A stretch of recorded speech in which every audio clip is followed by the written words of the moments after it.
Bonjour Nadia. Bonjour Antoine. Oui, donc merci d'accepter cette rencontre. Donc aujourd'hui, on est le 7 mars et il est 20 heures, un peu plus que 20 heures à Kiev. Et donc, en dépit de tout ce qui se passe, on vient de parler là avec ma femme et vous avez l'air remarquablement calme et même vous faites de l'humour. Donc, c'est impressionnant. Vous avez une force mentale pour tout ce qui se passe. En plus, votre mère est malade à la maison. Les ambulances ne viennent plus, ne se déplacent plus chez les gens pour les... Même si vous appelez, par exemple, l'ambulance, ils ne viennent plus. Donc, c'est quoi est-ce que vous pouvez décrire un petit peu votre situation personnelle et votre famille dans l'appartement à Kiev? Oui, oui. Euh, Bonjour Antoine, bonjour à tout le monde. Je suis aussi ravie d'avoir cette possibilité de profiter que nous avons la connexion, Dieu merci. Pour le moment, Kiev n'a pas encore trop souffert. Il a été bombardé, mais quand même, ce n'est pas une catastrophe pareille à la catastrophe de Mariupol ou bien des banlieues de Kiev, Irpin, Boucha, Vorzel. Donc, pour le moment, euh, avant de passer à ma situation personnelle, je voudrais décrire un peu les circonstances. Donc, bien sûr, Antoine, le 20 février, quand nous avons enregistré notre vidéo, euh, les situations étaient encore vagues, mais on pressentait déjà, oui, c'était le pressentiment que quand même, il y aurait quelque chose. On comprenait bien, mais bien sûr que personne ne s'attendait à cette agression si affreuse. Bien sûr, les médias en parlaient, mais vous savez, on veut toujours croire au meilleur issue. Mais quand même, le miracle ne s'est pas produit, voilà cette agression. Mais on vient d'aborder avec vous et avec Borislava ce sujet que l'armée ukrainienne en 2013-2014 et l'armée ukrainienne en 2022, elles sont incomparables. Parce que maintenant, l'armée ukrainienne est beaucoup plus puissante, beaucoup plus motivée. Elle est motivée de protéger le pays.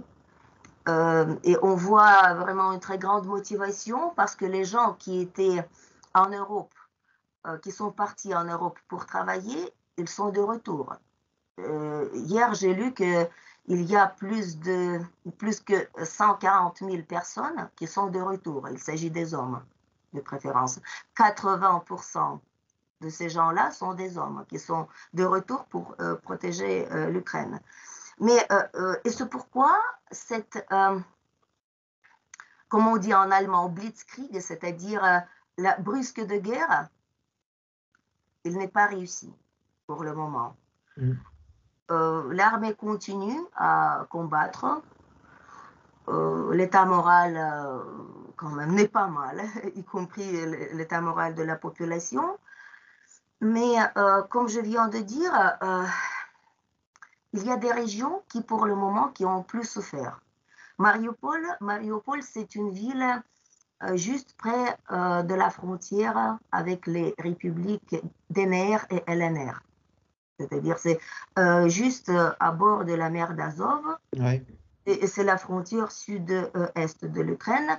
C'était un des points les plus stratégiques. La ville à la frontière. Pourquoi les événements tragiques au nord de Kiev? C'est parce que les troupes de Poutine et surtout le bombardement se fait aussi du territoire de la Biélorussie. C'est-à-dire les Biélorusses qui ont été toujours considérés comme nos amis, nos vrais amis. Et c'était une des nations qui avait le plus souffert peut-être pendant la guerre patriotique en 1939-45. Donc, on n'aurait jamais cru qu'il pourrait être du côté de l'agresseur. Pourtant, malheureusement, ils ont donné leur territoire pour que Poutine bombarde le nord de l'Ukraine du côté de la Biélorussie. Quant à Kiev, il a été bombardé, mais pour le moment, Dieu merci, il ne s'agit pas de quartiers d'habitation, des quartiers résidentiels. Je ne veux pas démoraliser, mais peut-être c'est une question du temps, on ne sait pas, parce que le siège de Kiev pourra avoir lieu quand même, parce que Ouais. c'est un point stratégique, c'est la capitale et c'est la question du principe de prendre Kiev par Poutine ou bien de ne pas livrer la ville aux troupes ukrainiennes. Et Ouais. bien sûr, Kiev, il pourrait aussi être encerclé. Pour le moment, il n'est pas encore encerclé, mais il est déjà entouré de 3 côtés. La direction vers l'ouest est encore ouverte, mais par-ci, par-là, il y a déjà des tronçons assez dangereux de la route, du trajet, et c'est pourquoi les gens qui quittent la ville, ils prennent du risque. Et c'est pourquoi, mais je vais encore aborder ce sujet un peu plus tard. Si je parle de ma situation personnelle, juste en quelques mots, oui, vraiment, ma mère est malade. Pour le moment, elle habite avec nous. Donc, on habite toujours à Kiev. On ne quitte pas la ville. Je vous remercie. Je profite aussi de l'occasion pour vous remercier personnellement pour votre proposition de quitter Kiev et d'aller dans le village. Mais pour le moment, on n'est pas prête à le faire parce qu'il y a des circonstances vraiment qui nous retiennent ici. Et quand même, il y a aussi des moments, des nuances qu'il est plus facile à faire à Kiev, dans la ville. Par exemple, les pharmacies. Je ne sais pas comment faire si on est dans le village et parfois, malgré un stock de médicaments chez nous, on a besoin d'y aller quand même. Vous, À pou- vous, Kiev, c'est pou- plus possible.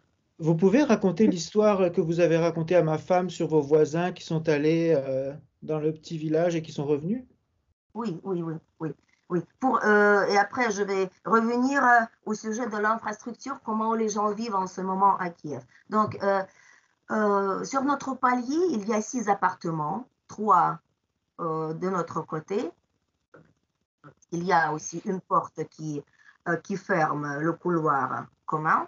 Donc, au début, juste vers le 26-27, même le 25 peut-être, février, les 2 familles sont parties. Nous sommes restés seuls dans notre palier.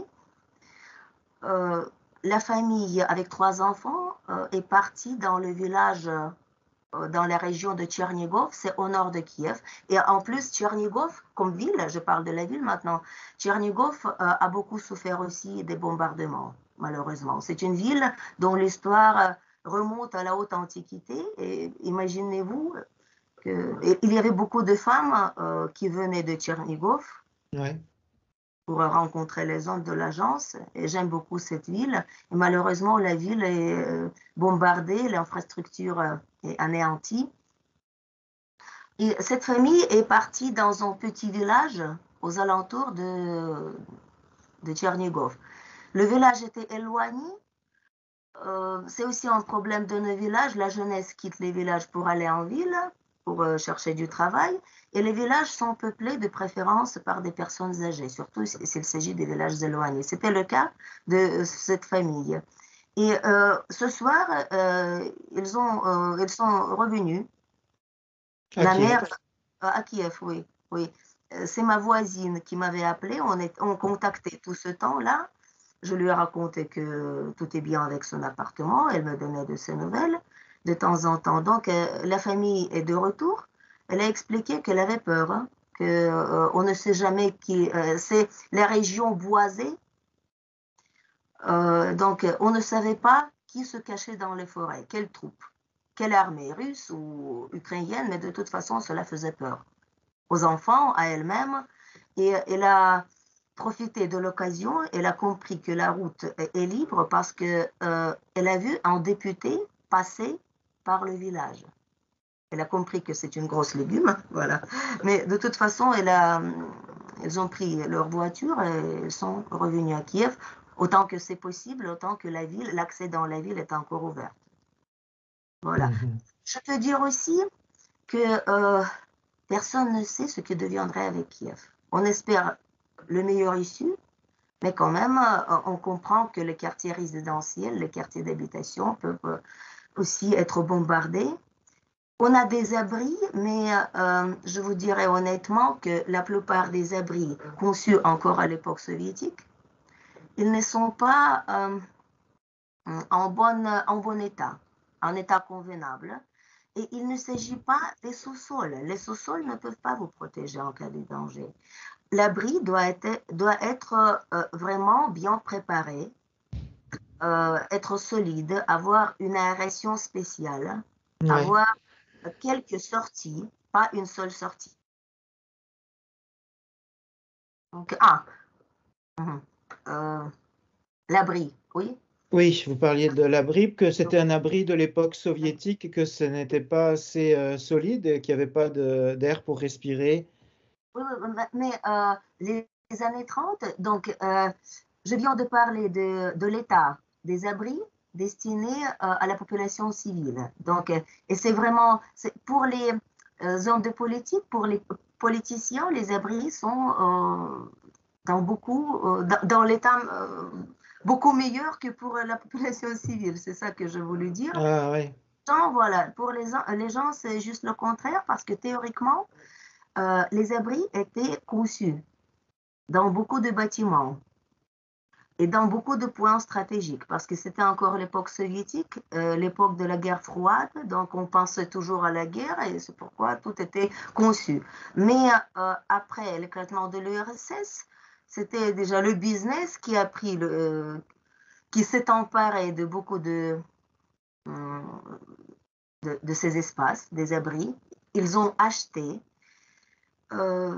les espaces, ils ont aménagé des restaurants, ou bien des stocks, ou bien des magasins, et les autres étaient dans des états pitoyables. C'est pourquoi, quand le moment est venu le moment nécessaire est venu pour utiliser les abris, il s'est avéré que malheureusement l'État laissait désirer. Et c'est pourquoi il n'y en a pas beaucoup, vraiment. Mais nous, par exemple, j'ai voulu dire que jusqu'à présent, on n'est pas encore allé aucune fois dans l'abri. Je n'ai pas encore pris aucun comprimé calmant. Dieu merci. Mais vous avez mentionné au début que je parle même avec l'humour. Rien à faire, Antoine, parce que si on panique, on perd la tête. Ça, je comprends beaucoup. Vraiment, et j'ai compris que dans ce monde, bien qu'on soit entouré des amis, des personnes qui nous aiment, chaque personne doit compter sur elle-même. Et c'est elle qui crée l'ambiance autour d'elle. Et il faut ranger vraiment les choses dans la tête, il faut être bien dans sa tête. Et comme ça, on réagit avec beaucoup plus de sang-froid. Je Ouais. l'espère bien. Mais ça dépend aussi de l'état moral, de l'état psychologique, du tempérament. Il y a beaucoup de facteurs. Et bien sûr, voilà. Mais chez nous, comment ça se passe? Chez nous, il y a des sources officielles qui nous informent du fait de l'alerte, du danger du danger aérien. Il y a une alerte, mais il y a des arrondissements où on n'entend pas cette alerte. Et après, quand je me renseigne dans mon Viber, je consulte le groupe, alors je vois que, quand même, à cette heure-là, c'était une sirène quelque part, c'était une alerte, je n'ai rien entendu, Dieu merci, mais parfois on entend des bombardements, parfois c'est plus proche, parfois c'est plus loin, mais on les entend aussi dans l'arrondissement où je vis. Ouais. Pourtant, il y a d'autres arrondissements qui ont beaucoup plus souffert pour le moment. C'est là où ont été concentrés des objets militaires, des aéroports militaires, des régiments Ouais. militaires. Ils sont concentrés parfois par-ci, par-là dans la ville. Voilà. Et Encore une chose, il y a pas Mhm. mal. gens qui se déplacent. Parfois, je sors dans la rue pour faire mes affaires, pour aller au magasin, pour aller à la pharmacie, pour faire la queue, une très longue queue, toujours à la pharmacie. Donc, et parfois, quand je me déplace à plusieurs kilomètres, j'entends de loin cette sirène dans les rues. Mais il y a pas mal de gens qui marchent sans faire trop attention. Ça peut être dangereux, mais pour le moment, on voit que ce n'est pas le cas où il faut vraiment fuir dans l'abri. Ouais. Mais vous dites on garde de l'humour, mais les gens à Kiev, est-ce qu'ils sont pas en colère contre Poutine, contre la Russie? Est-ce qu'il n'y a pas une forme de colère contre l'envahisseur? Je peux dire que tous les gens sont en colère, bien sûr, parce que la vie, depuis l'éclatement de l'Union soviétique, la vie n'était pas facile, toujours. Et les gens ont construit leur présent petit à petit. Tout ce qu'ils ont maintenant, ils ont créé eux-mêmes. Et on n'est pas des oligarques, je parle des gens simples. Je ne Ouais. parle pas des gens extrêmement riches qui ont des villas en Espagne, aux États-Unis. Je parle des gens qui ont construit leur fortune en travaillant, après avoir beaucoup travaillé. Et maintenant, on voit tout ça s'effondrer. Bien sûr, il y a une colère contre Poutine et contre l'agression en général, bien sûr. Parce que le rythme de la vie, tout le mode de vie ont changé, bien sûr. Mais les gens réagissent différemment. Il y a beaucoup de gens qui sont partis, mais il y a beaucoup de gens qui sont partis des régions qui étaient beaucoup agressées. Mais il y a des gens qui sont partis par peur. À Kiev, pour le moment, la situation n'est pas si affreuse. Il y a bien sûr des difficultés avec les produits alimentaires. Beaucoup de magasins sont fermés, beaucoup de pharmacies sont fermées. Mais pour le moment, il ne s'agit pas d'une catastrophe humanitaire. Mais les gens, il y a beaucoup de gens qui ont paniqué d'avance et qui ont préféré quitter non seulement Kiev, mais même le pays. Et maintenant, des choses affreuses se déroulent à la gare. Les gens prennent Ouais. d'assaut les trains, surtout en direction de la Pologne, vers la Pologne, parce que la Pologne, c'est une direction traditionnelle pour les gens qui voudraient travailler à l'étranger. La Pologne, c'est, si vous voulez, une première étape. Il y a parfois des gens qui continuent leur voyage à travers l'Europe. Il y a des gens qui poussent les racines en Pologne. C'est pourquoi la Mhm. direction de la Pologne est surchargée.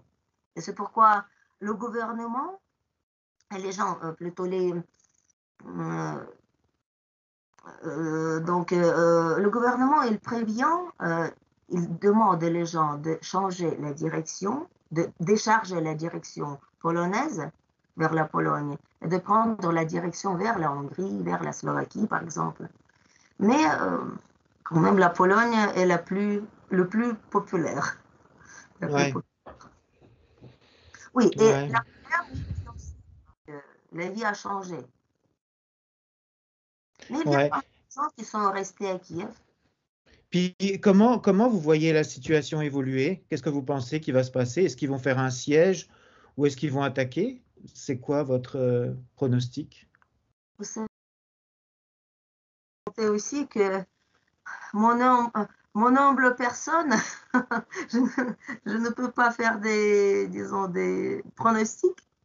Je ne suis pas clairvoyante. Bien sûr, je peux avoir mes propres avis, mais je ne peux pas prendre ce fardeau d'être Vanga, vous savez, cette Mhm. fameuse clairvoyante.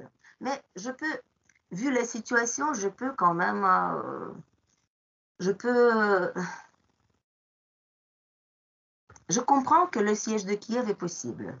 Il y a une forte probabilité.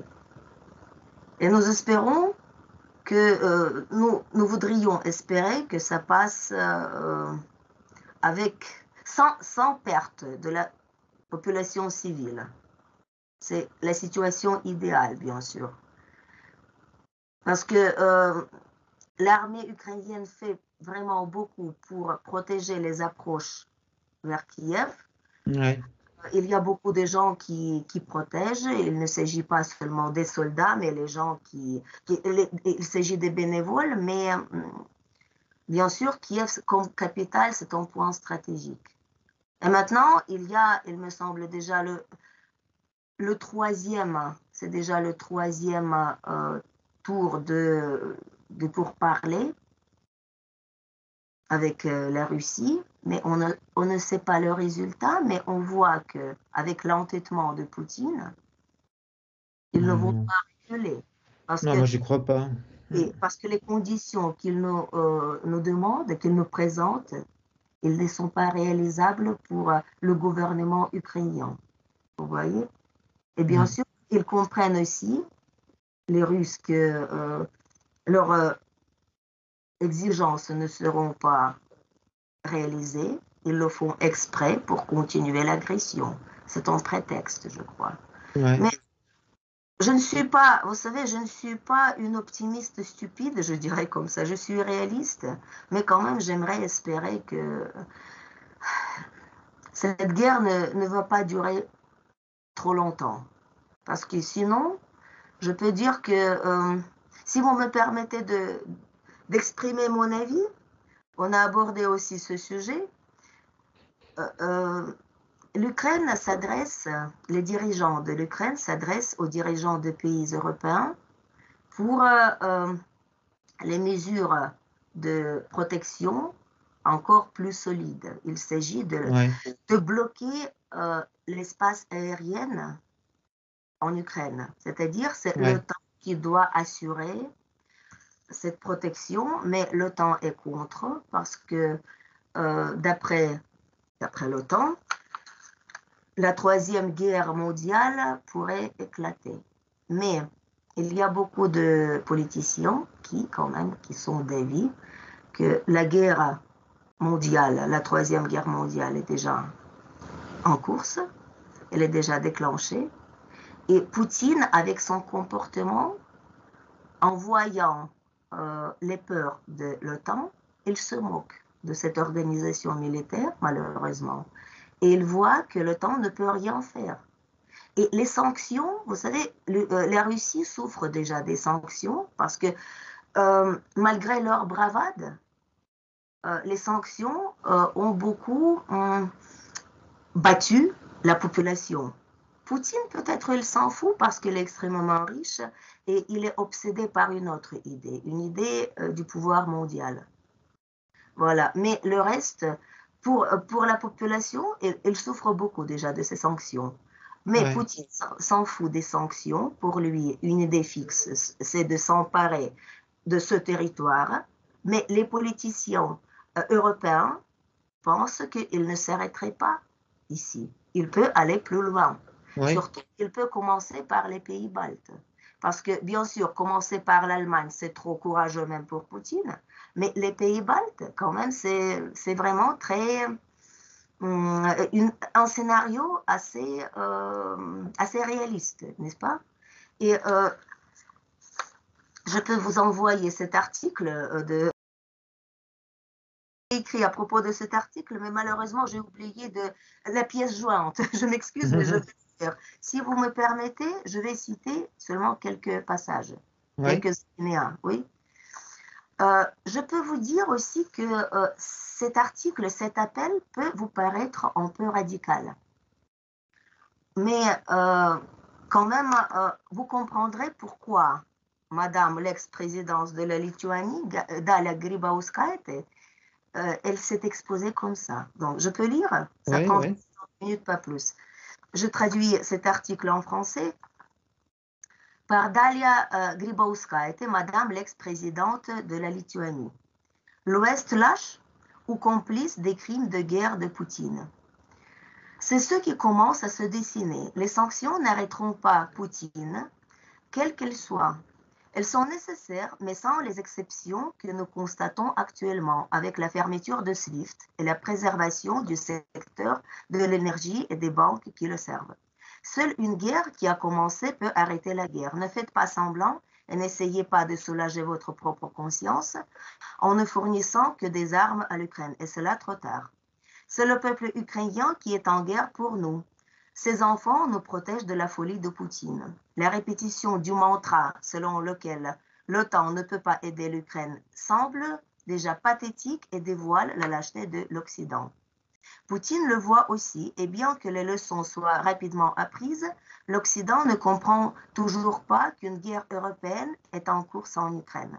Dans ce cas, soit vous participez et combattez l'agresseur, soit vous restez là et le regardez détruire l'Ukraine et son peuple, devenant ainsi complice de crimes de guerre. Oui, en complice. Si nous n'arrêtons pas Poutine en Ukraine, nous devrons quand même entrer en guerre, mais déjà dans nos pays.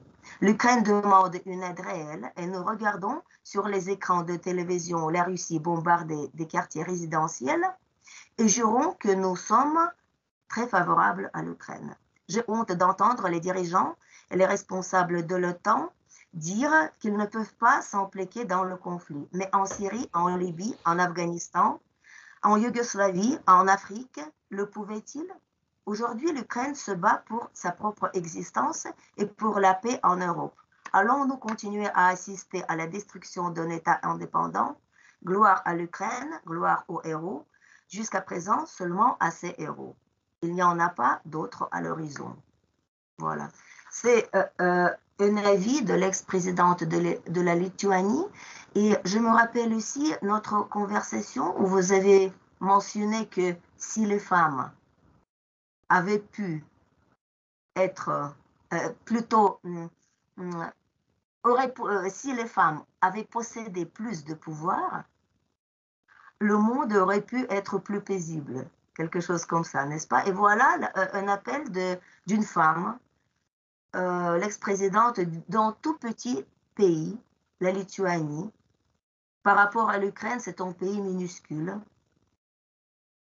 Par exemple, en Estonie, c'est aussi un des pays baltes. La population fait 3 millions d'habitants. À Kiev, il y en a plus. Et ces pays, la Lituanie, l'Estonie et la Lettonie, elles font aussi partie de l'Union européenne et ils sont les membres de l'OTAN. Les bases de l'OTAN sont disposées dans ces pays, bien sûr, mais quand même les territoires minuscules, coupure, je ne sais pas. Ça marche? Oui. Donc pour terminer ce sujet, donc, comme alternative, c'est la livraison des avions militaires de la marque MiG-29 que nos aviateurs connaissent déjà. C'est-à-dire, ils savent combattre, ils savent la construction de ces avions. Parce que parfois, et c'est encore un sujet très délicat, parce que la Pologne et d'autres pays ne veulent pas livrer les avions comme ça.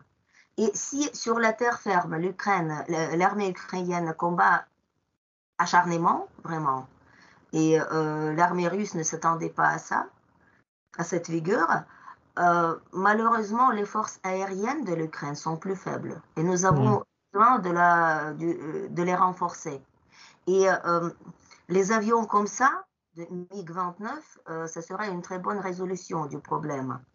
Ou bien livrer aussi les armes pour la défense aérienne, pour protéger la population civile contre les bombardements et les missiles.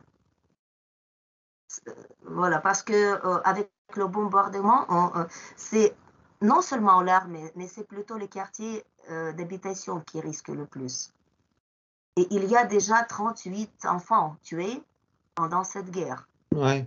Parce que la population adulte, c'est toujours la tragédie, parce que chaque vie est précieuse. Et même dans la Déclaration des droits de l'homme, est écrit, n'est-ce pas, et dit que la plus grande valeur, c'est la vie humaine. Mais on voit que ce n'est pas réalisé, malheureusement. Mais 38 enfants depuis le début de la guerre, donc il y a beaucoup de pertes déjà.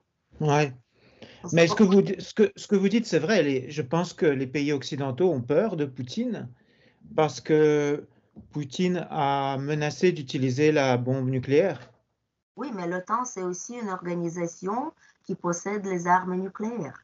C'est aussi, je comprends que si chacun menace, si tous les côtés te menacent l'un à l'autre, il n'y aurait pas d'un bon résultat. Mais quand même, l'OTAN, c'est une organisation qui peut affronter. Et il doit quand même montrer ses dents, si vous voulez. Parce que sinon, on a déjà parlé que Poutine, il a une idée supérieure, une idée fixe. Il s'en fout des sanctions, il s'en fout de son peuple. Et voilà, voilà, pour ne pas perdre le fil, voilà, et il se moque de l'OTAN, qui ne peut pas montrer aussi sa puissance. Et c'est non par hasard, c'est pas par hasard que Madame l'ex-présidente de la Lituanie a dit que dans le cas avec l'Afghanistan, Syrie, Libye, Yougoslavie, quand même, la présence de l'OTAN a été justifiée parce qu'il s'agissait à l'époque du génocide. Ici, c'est la même chose. Donc, parce que si l'Ukraine avait possédé cette arme, bien sûr, le nombre de victimes aurait pu être diminué, beaucoup diminué. Surtout, il s'agit de la population civile. Parce que nous, dans les quartiers résidentiels de Kiev, on risque aussi. Pour le moment, on n'est pas, Dieu merci, encore bombardé, mais on risque fort. Ouais. Et quand on voit que ça traîne, excusez-moi Antoine cette comparaison, mais je sens que l'Ukraine est considérée par certains politiciens de l'Occident, des États-Unis, ils le regardent comme un gladiateur, comme les spectateurs curieux regardent un gladiateur sur l'arène d'un cirque, en se demandant combien de temps cette créature va tenir ferme, vous savez, en applaudissant au courage de nos soldats. Mais il suffit de donner une petite aide. Bien sûr, on est reconnaissant pour les armes qu'on avait déjà reçues et pour les instructeurs militaires qui étaient venus pour apprendre à nos soldats. Mais vous savez, il y a aussi une anecdote sur, comment ça s'appelle, le poisson et la pêche à la ligne. Les gens qui ne veulent pas travailler, ils demandent le poisson, de leur donner le poisson. Et les gens qui veulent faire quelque chose eux-mêmes demandent la pêche à la ligne. Et ils vont, voilà, ils vont aller à la pêche eux-mêmes. On ne demande pas de faire la guerre au lieu de nous. On demande une aide efficace. Et l'Ukraine, en fait, c'est un bouclier entre l'agression de la Russie et le monde occidental. Surtout, il s'agit de l'Europe de l'Est pour le moment. Ouais. Ouais, on va voir comment l'Occident réagit si Poutine attaque d'autres pays. Ouais. Oui, mais pour le moment, avant d'attaquer d'autres pays, il peut anéantir l'Ukraine. Voilà, c'est une grande peur. C'est vraiment, malgré tout mon humour, vous savez que, bien sûr, je suis un être humain. Et bien sûr, je suis anxieuse. Je ne panique pas parce que c'est inutile. Et je me suis dit, je ne suis pas fataliste, mais je me suis dit, advienne qui pourra, on a fait tout ce que nous avons pu faire. On veut vivre, bien sûr, mais on ne va pas paniquer. Et pourquoi, quand on me pose la question, pourquoi tu n'étais pas parti de Kiev? Je dis que je comprends les gens qui ont quitté les villes, qui étaient bombardées, détruites et qui passent une catastrophe humanitaire. Pardon. Mais pour le moment, à Kiev, c'est beaucoup plus calme et j'espère quand même que ça restera comme ça. Et je ne veux pas mourir de peur, vous savez, avant la vraie mort. Je veux vivre comme un être humain avec la dignité, sans paniquer, sans quitter mon domicile. Je ne veux pas traîner quelque part dans le champ, dans les camps de redressement, de dormir dans les salles de sport, sur les matelas, et écouter le ronflement d'un voisin réfugié, vous savez. Je ne suis pas snob, pas du tout, mais je veux vivre chez moi. Et c'est pourquoi je n'ai pas quitté Kiev. Voilà, c'est ma décision. Et on a déjà aussi abordé ce sujet. Qu'est-ce que se passe, qu'est-ce que se déroule à la gare? C'est une panique. Les gens prennent d'assaut ces trains. Les hommes de 18 ans jusqu'à 60 ans n'ont pas le droit de quitter l'Ukraine. Bien sûr, officiellement, ils ne peuvent pas quitter l'Ukraine. Ceux qui sont partis avant, alors c'est autre chose, mais maintenant tout est contrôlé. Et les femmes avec des petits-enfants, les femmes parfois malades, âgées, elles partent dans l'inconnu, parfois sans documents, sans rien, absolument rien. Et encore une chose, euh, un sujet de notre conversation, notre dernière conversation, le Covid. Où est le Covid? Il est disparu. Personne n'en parle plus. Vous savez, personne ne demande pas ces certificats de vaccination. Peut-être on va les demander après, mais pour le moment, on ne demande plus rien. Les gens partent dans ces wagons, 12-15 personnes dans le compartiment. Les gens n'ont pas de place pour s'asseoir. Et c'est une chose tragique, mais quand même, beaucoup de gens qui sont partis avec leurs animaux, en voyant qu'il n'y a plus de place dans les wagons, ils quittent les cages avec des animaux. Et c'est aussi la trahison, vous savez, c'est insupportable. C'est vraiment une catastrophe, c'est la casse-tête. Quand on imagine tout ce degré de la panique, c'est vraiment la casse-tête. Ouais. Et ces pauvres animaux, on dit que bien sûr l'homme c'est l'homme, l'animal c'est l'animal, mais c'est aussi un être vivant. C'est votre membre de la famille, comme vous les appelez, et vous les jetez comme ça. Et vous prenez avec vous une dizaine de valises et vous marchez sur les têtes. Voilà, pour moi c'est insupportable. C'est pourquoi je ne veux pas partir comme ça. Et se déplacer en voiture, c'est déjà trop dangereux quand même. Il faut être raisonnable. Parce qu'on ne sait pas ce qui se passe sur les routes.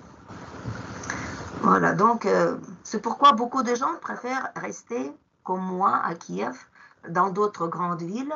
Bien sûr, on risque beaucoup d'être bombardé, mais on espère le meilleur. Le meilleur sort quand même. Mhm. D'accord. Ouais, ben, en tout cas, on est vraiment de tout cœur avec vous. S'il y a des gens qui veulent vous aider, est-ce que je pourrais mettre votre adresse courriel, Nadia? Parce qu'il y a beaucoup d'hommes qui m'ont demandé de vos nouvelles. Pour, pour demander si si j'allais bien, si tout est bien, si je ne souffre pas, si j'étais quitté Kiev, pardon, j'avais quitté Kiev. Donc je remercie encore une fois. Donc je comprends que pour le moment on est dans la situation difficile, mais quand même je ne me plains pas. Euh, voilà, et j'espère que on se reverra avec vous, avec Boris Lavard, avec